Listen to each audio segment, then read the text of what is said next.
This is the eLearning Podcast, episode number 73. If you had asked me this question about video-based learning 2 years ago, I would have said that, it is the future of learning. But right now, I would say that the future is here.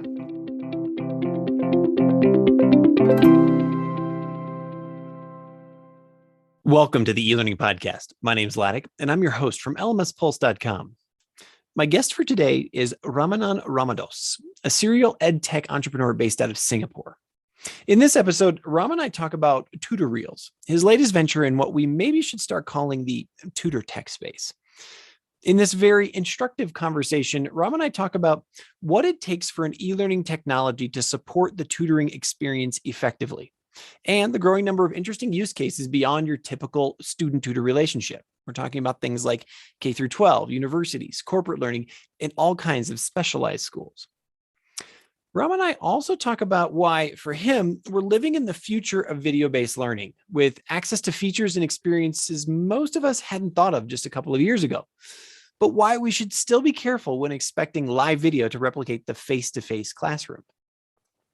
Ram and I also ponder a fair question. Why should we consider another video platform if there's YouTube already? In short, Ram believes there's a great opportunity in leveraging YouTube with a custom video solution in the mix. And finally, Ram tells us about his experience in Singapore and why, among the schools in this futuristic city, human connections remain a priority above any cutting-edge technological alternatives. But before we get started, a quick word from our sponsors. The eLearning Podcast is sponsored by the eLearn Success Series, a uniquely valuable set of events that bring together sector experts and thought leaders to offer solutions to the most critical challenges and issues at the intersection of education and technology. Get your free ticket to all 4 sessions at elearnsuccessseries.com. And Open LMS, a company that provides world-class LMS solutions that empower organizations to meet education and workplace learning needs. Learn more by visiting openlms.net. Hello, Ram. Welcome to the eLearning Podcast. How are you today? I'm good, Stephen. Thank you for having me here today. The pleasure is all mine, sir. I am sitting in the city of Mexico City, in the great, country of Mexico. And, I know that right now it's 14 hours different for you. Oh my Lord. So where do we find you sitting in the world today? I'm sitting right here in Singapore, which is on the other side of the earth. Literally the other side. This is so cool. Let's just take a moment to let that just be so cool that we are literally on opposite sides of the planet and having a real-time conversation that costs us essentially nothing. That is amazing. Ram, you are the co-founder of a product, of a company called Tutoreels. And, it's focused on video-based learning. So can you just give us the 30 seconds of who you are, and what Tutoreels is? All right. Like I said, my name is Ram. I'm a co-founder with Tutoreels, which is an online e-learning platform used by educators to host, manage, and share their course content with students anywhere in the world. It is designed to be an on-demand learning platform in which tutors can upload their videos and assessments and remotely teach their students. So it has a capacity to accommodate a large number of students simultaneously. And we believe Tutoreels is the next step in the revolution of remote learning. Awesome. Wow, that's fantastic. Thank you. First question for you. Well, first question for you is this specifically designed for tutors? Is Tutoreels specifically designed for tutors, or is the vision, any school, any teacher, anyone, from masterclass to traditional, university setting to K through 12, or is it used anywhere, or is it specifically designed for tutors? Well, you'll be surprised. I mean, at first it was meant to be for teachers and tutors, but over the months that we have actively promoted the product, we have a surprisingly different and diverse fields of users using Tutoreels to instruct, to teach, and to share. So Tutoreels is built for anyone. It's essentially it's adaptable to any system or anything like that. So you said it's a platform where you can basically put your content online, host your content, and then it can be delivered on demand wherever you want it. That's right. Why is this important? So we've all been through the pandemic now for the last, we're basically going on 2 years at this stage. We're all super familiar with video-based learning. Like, what is it? Why is this the place that you invested? Why is this the place that you and your colleagues said, this is what we need? Is it something specific to Singapore? Did you see it as a global opportunity? Is there? Let me just leave it like that. Why did you choose this particular format to build this platform? Well, actually, we began the development of tutorials in 2019, even before the pandemic struck. Okay. Right. And the platform was a pre-pandemic idea that was developed throughout 2020, when the pandemic was at its peak. So realizing that there might be opportunities, we accelerated the development of tutorials to help schools and institutions bridge the learning gap and pivot to remote learning seamlessly. All right. And so tell us about your client base. Are you mostly in schools right now? Are you working with corporations? Are you working with individuals? Like who's using Tutoreels right now? Okay. We have tuition centers. I don't know if you're familiar with what a tuition center is, but it's a big thing in Singapore where you have private companies that set up after school learning institutions to complement what's being taught in schools, in fact, and to provide further support to students. So that was one of our major target groups to market tutorials to. But over the months, we have found that vocational training institutes, we have charities who have turned to us. We have, soccer academies. We have early childhood learning institutions. We have a church even using us as well. So it's quite a varied base of users who are currently using tutorials. Super cool. And did you choose the after school, learning support market? I mean, I know, since, as many people listening to the show know, my family lived in Bangkok for 4 years, and that was a very big piece in Southeast Asia generally, I think, where that after school support, especially math, English, science. Yeah. It's huge. So was that the genesis of the idea of saying, look, this is we really think that there's a real opportunity in this market, and now it's just kind of filtered out into other opportunities? Yeah, you're right. You're completely right there. Yes, we did have tuition centers as our focus, but somehow other opportunities came our way, and we have diversified our reach into different industries as well. Super cool. So how has video-based learning evolved? You had the idea in 2019, you've developed it over 2020. We're in 2021 right now. I mean, we're recording this sort of in the middle of November 2021. We're looking to 2022. Is there, what has changed? What has evolved? Like, what are we looking at? And what do you anticipate for, the coming sort of 12 to 18 months? Well, if you had asked me this question about video-based learning 2 years ago, I would have said that, it is the future of learning. But right now, I would say that the future is here. Because the fact that we have found different types of users to fully exploit the potential of the system, and the fact that we have industries where you wouldn't have thought video-based learning would take root, coming to us to use our platform. For example, Coach, which is it's like a sister to Tutorials. Okay. While Tutorials is for academics. Coach is a similar platform, almost the same, but it's more for coaching in sports.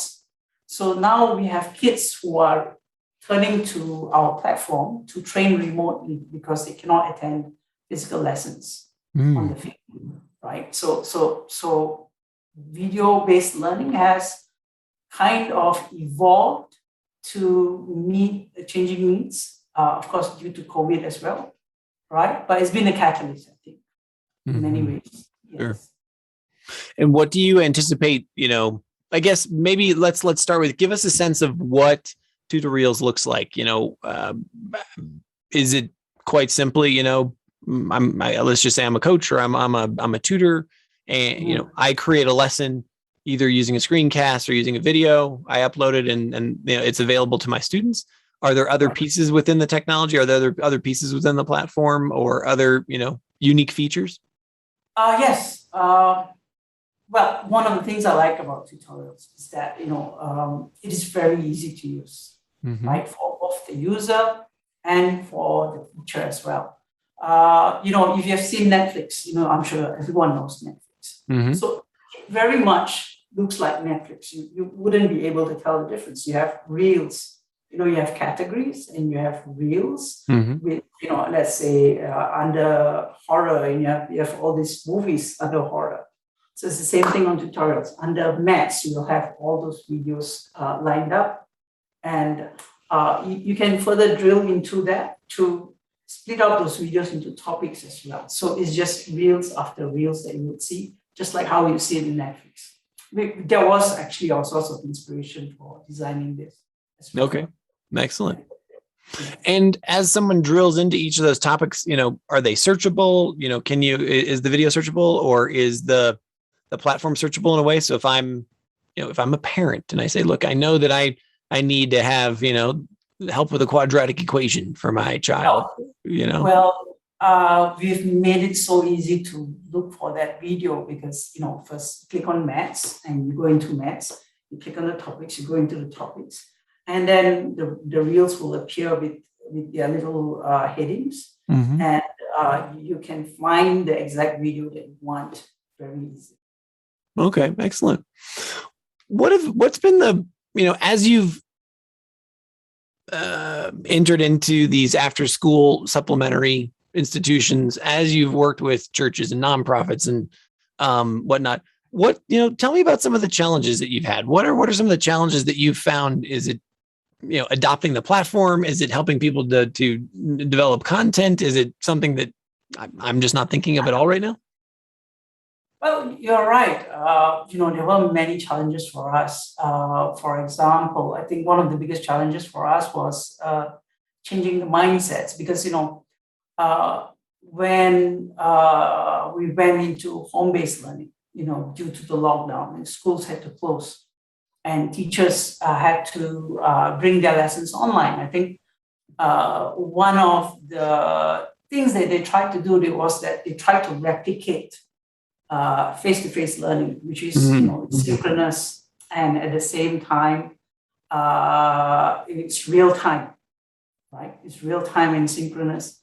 And because this was the focus, a lot of schools and institutions had difficulty seeing the potential of a platform like Tutorials, because this Tutorials platform allows people to go asynchronous, and you don't have to be in the same place and time as a teacher. But it was difficult for them to see it as a viable alternative. So this is one of the challenges we found in terms of getting Tutorials to be adopted in schools and any learning institution. And also the other challenge was that schools didn't have videos. They were so used to doing face-to-face lessons, they didn't have a whole lot of videos to put onto the platform. So even though it was a good to have platform, but they couldn't have it because they didn't have the content to put onto the platform, right? And also creating content was the other challenge that I think teachers had. So even if they did have the platform, they would need to set aside time to create these videos, and of course, recording quality videos of lessons, editing them, and publishing them requires skills that are beyond most educators right now. And while many of them would have some rudimentary skills in these areas, they will not have ventured into these waters as other needs were more pressing during this time. Because they needed to make sure lessons were graded and there's so many other things that to look into that they didn't have time to actually do more. Okay. Yeah, along these lines. When I think Singapore, I think high tech, right? I think online, cameras and, like it is a city state that is in the future already, right? I would think the same for South Korea or these kinds of places. So it's interesting to me to hear from you that schools and parents were still very reliant upon that face-to-face synchronous interaction in the school, and they weren't already. Were they not already exploring alternative ways of delivering content, or was it just still really sort of traditional? You show up at school, from 8 o'clock to 3 o'clock, and this and that, or it was mostly traditional, and of course, video-based learning was still big in classrooms because we as teachers we would use videos to augment our instruction to teach, but also at the same time we had days off when children did not come to school. This was pre-pandemic times where children learn from home. So that for some reason, it's not like we foresaw that COVID was coming, but we just wanted to enable some level of engagement in learning online for all students, right? So we were prepared somewhat, but because it struck us so suddenly, it was just not planned. Sure. There was no time to plan. No. And have you seen since the inception of the product till today, over the last 2 years, have you seen a radical shift or a major shift in instructors' willingness to create content? I guess that's sort of, there's a sub question there, which is, are the schools that have adopted this, are they building content rapidly? Is this something that they've invested in now, and they're like, wow, we really need to have our catalog ready to go? Or what's the state of affairs now? Well, okay, I think the fact that the pandemic is coming to an end of sorts, and we are back to face-to-face lessons is less stressful right now. So I think many of these institutions have time to think about how to create content, how they can build up their bank of content as well, videos and so on. And I think many have explored how they can use online tools to also create content. For example, recording a session on Zoom. Right? So when they teach, they save it as well. So they have learned a lot during this pandemic times. A lot of learning. It was a steep learning curve for everyone. And so I think they have somewhat become wiser, and they are looking at getting trained in creating content as well. And many are actively looking into all these online softwares like Canva to create videos, right? Without having to go in front of the camera, just to create videos using text and moving images and so on, so that they can get some kind of output going in the shortest time possible.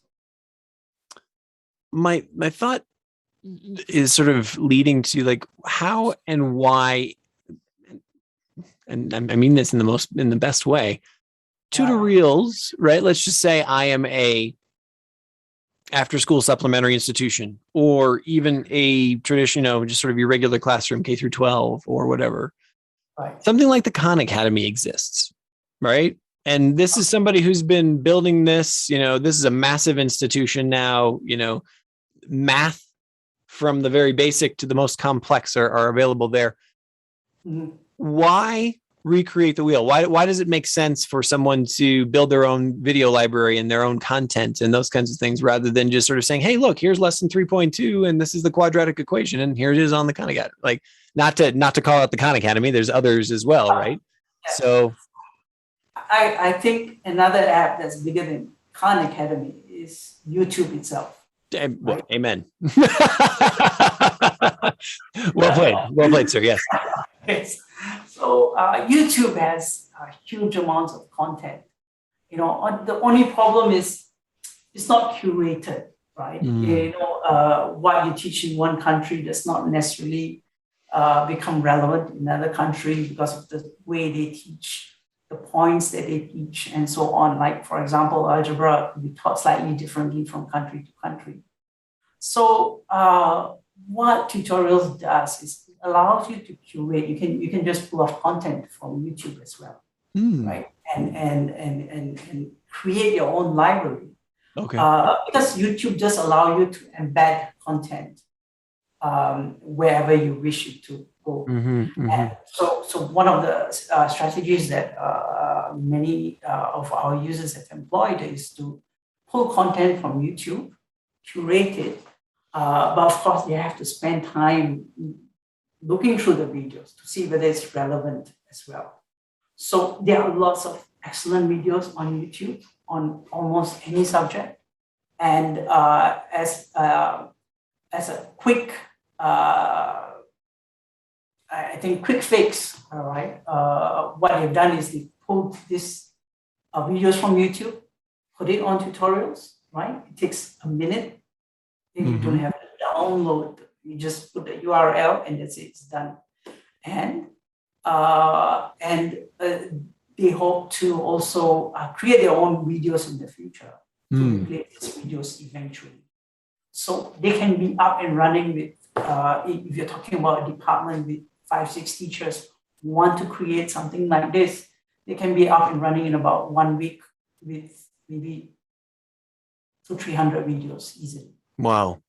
Yeah, sure. Okay. So I'm glad that you mentioned that. So, curating from other sources is a total possibility, and that massively cuts down on content creation time as well. Yes, because I'm sure those guys who have come up with these videos and published them on YouTube, they would have spent hours trying to plan this, right? But like you said, why do you want to reinvent the wheel when it's already out there? Now we just help to curate it, put it all together, and present it in a very structured manner. So how do students and teachers interact on this platform? Is this something where a teacher would assign, 2 or 3 videos to a student and they say, hey, review it. And then there's another platform that they're going to then connect on for help, for, add question and answers, for turning in assignments, or is this all in one? Oh, well, it's not a traditional LMS tutorials. It's not. It's supposed to augment the work that you do as a teacher in the classroom, right? But in the short term, it can be used to replace the lessons in the classroom. But eventually, what I have found is that students want to go back to the classroom. They want to see the teacher. They like the whole social element of mixing with their friends and so on. So as a platform, Tutoreals we would find it hard to replace that social element that comes with going to a classroom, the physical classroom. So we feel that Tutoreals, at best, what it does is it gives the teacher a platform, put up all their videos, so that even when they show it in class, the children can go back home and they can still view it without having to remember what the URL is, where to look for it, which particular video was it, because if you type algebra, you'll get 1,000 videos coming up. So this way, the students who didn't quite get what you were trying to say in class, when you go back home, they're able to refer to the same video and look at it again. And again, at the same time, parents can also watch what's being shared by the teachers. and help the children along and become like a teacher aide during those times. Excellent. All right. Fantastic. What's been your biggest aha moment over the last 2 years, with Tutoreels? As does the product and service look and function today as you had anticipated, in 2019 when you first started thinking about this? Are there radical changes? Are there ways that students and teachers interact with the platform that is very different than you had anticipated? What sort of unexpected things have happened along the way over the last 24 months? That's a very, very interesting question, because it's not just one aha moment. As any platform that you come across, is never like a magic bullet. It doesn't fulfill all your needs. It's about how you adapt it to your needs, how you make it work for you, and you fully exploit the affordances of that platform to work for you in a very meaningful manner. So as we were helping institutions use this platform, we realized that it does more. It helps with blended learning, it helps with a flipped classroom, it helps with revision at the end of the year when the children have more or less forgotten quite a bit of what they learned, which is normal. They were able to go back to those videos and spend a fraction of the time that they would have otherwise spent to review those videos and do the revision in a much shorter time, because it's so visual, right? You pick up more things. And what would have taken you an hour to read through, you will watch it in 5 minutes. You can watch it in, right? So quite a few aha moments there, actually. The way students use it. We do have in-video assessments where the video, when it's running, we can program it to stop at a certain point to answer questions. Right? Okay. And that like behaves kind of like a teacher who will stop teaching and then ask questions to check for understanding.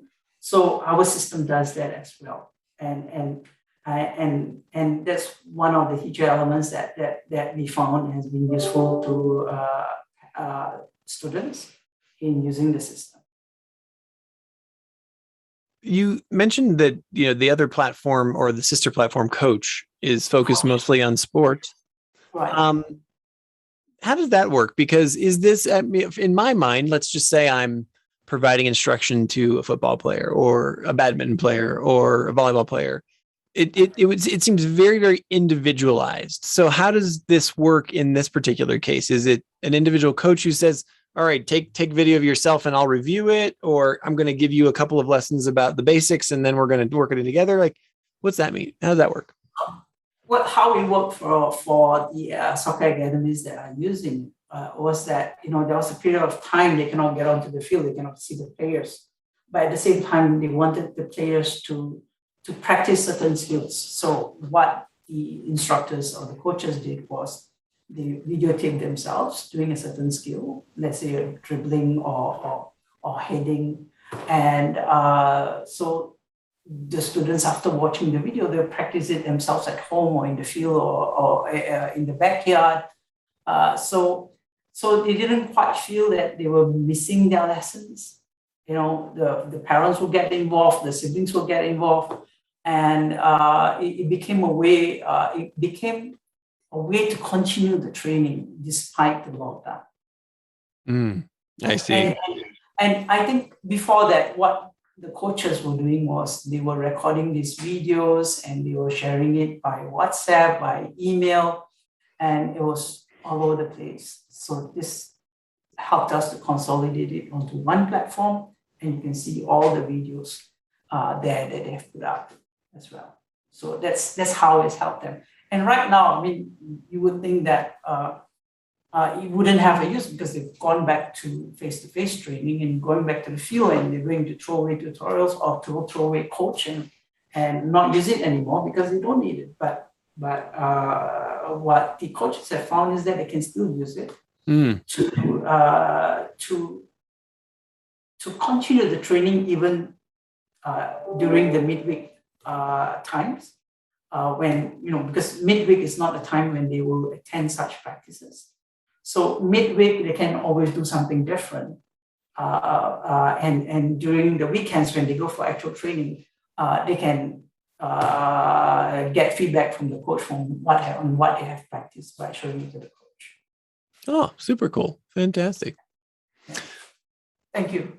What is, so take me basically to the next, take me into 2022. What does the next 6 months, the next 12 months look like for Tutoreels? Like, how are you anticipating what the market will need? How are you changing? How are you evolving? Like, are there, any specific things that you are, is on your development path, or, what's the future hold? Well, we are seeing different kinds of people. I mean, for example, one of the companies we are talking to is a coffee chain. Mm. And they are trying to cut down on costs because their traders have to travel from state to state to train their baristas. So instead of doing that over and over again, they're trying to consolidate all of it by having all the videos put on the platform. Mm-hmm. Right? And giving each new barista who comes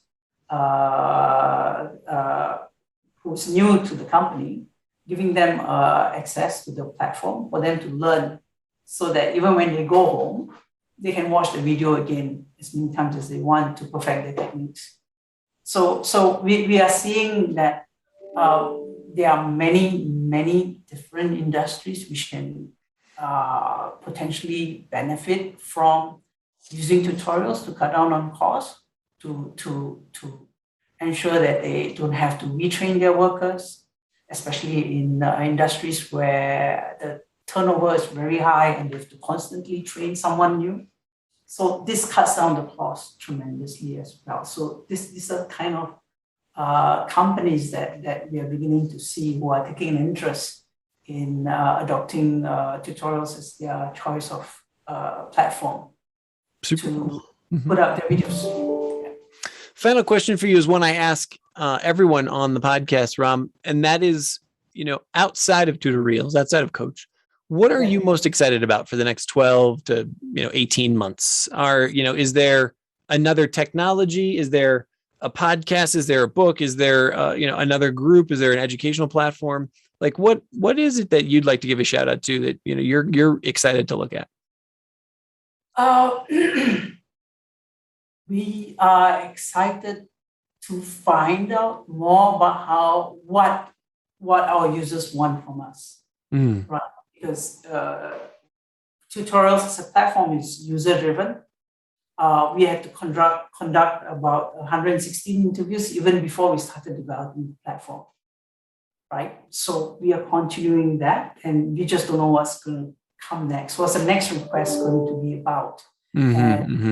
And we are leaving it open-ended. We are not fixing our minds as to where it's going to go. We are just going to let the market dictate how Tutorials or Coach evolves as a platform. Fantastic. That's exciting because we don't know where it's going to go. Yeah, it's true. You absolutely, you literally don't know what the next move is. That's fantastic. Ram, you're the co-founder of Tutoreels, and I really appreciate you taking the time, especially 14 hours ahead of me in the future. Thank you so much. Thank you so much for being on the show today. Thank you. Thank you so much. It's lovely being here, and I completely enjoyed being here with you today. Also, I'm anxious about it the whole 2 weeks, but I'm so happy it turned out really well for me. Thank you so much. Thanks again for tuning into today's episode of the eLearning Podcast. If you like what you heard, please do me the favor of following us on LinkedIn, Twitter, or whichever social media you prefer. Also, if you're interested in diving deeper on eLearning, I encourage you to get your free ticket to the eLearning Success Summit, where there are more than 70 hours of presentations on best practices. Just go to elearningsuccesssummit.com. And then finally, for the latest news, information, and resources about eLearning, come subscribe to our newsletter at lmspulse.com. Thanks.